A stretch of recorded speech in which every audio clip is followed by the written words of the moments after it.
साहब साहब आपको ठंड नहीं बचती? नहीं रतन, ठंड बचने का कोई कारण ही नहीं, क्योंकि ये हमारी ही धरती माँ है।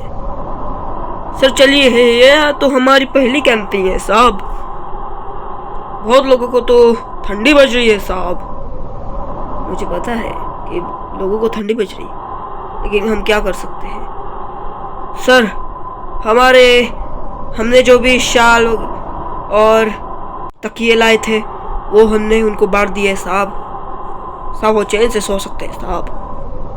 कुछ लोगों को चौकन्ना रहने के लिए कहो, क्योंकि यह अक्सर चीन बाउंड्री की सबसे पास वाली पहाड़ी है, और इस पहाड़ी में चाइनीज ट्रूप्स का हमला होने का ज़्यादा चांसेस है, समझे? जी साहब, समझ गया। तो तैयार रहो। जी साहब, कुछ ऑफिसर्स को सोने मत दो, अंडरस्टूड? जी साहब। Now over. यस साहब।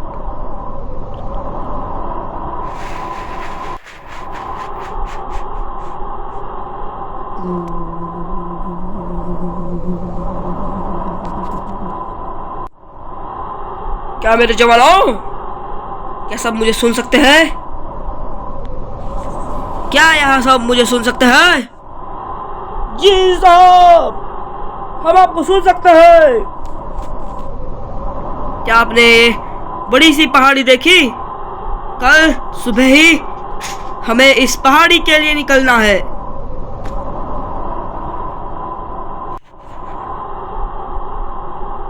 यह बहुत ही ऊंची पहाड़ी है, और हमें नहीं पता कि इस पहाड़ी के अंत कहाँ होंगे। अंडरस्टूड?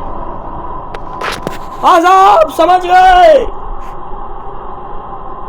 और इसी हादसे को याद में रखते हुए हमें पूरे जोश और होश के साथ इस पहाड़ी पे कल ही सुबह जल्द से जल्द निकलना है, और जब तक हम ऊपर तक नहीं पहुंचते तब हम नहीं रुकेंगे। और सबसे मेन बात कि दुश्मन इन पहाड़ियों पर कहीं भी छुपा हो सकता है।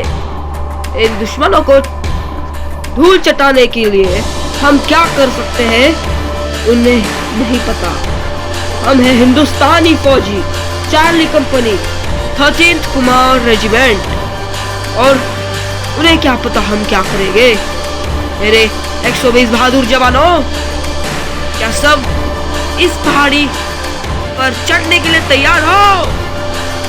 जी साहब। Now over.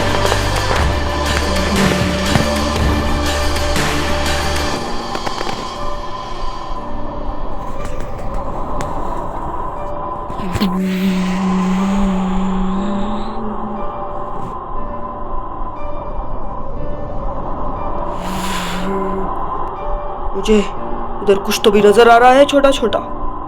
क्या हो सकता है? चिंटू, मुझे क्या पता वो क्या हो सकता है। साहब जी, ये कुछ तो भी मिस्टीरियस लगता है साहब जी। चिंटू, हिंदुस्तानी ट्रूप्स का कैंपिंग भी हो सकता है, समझे नहीं तुम? इनकी कोई भी चाल हो सकती है। अरे हाँ, अब समझा।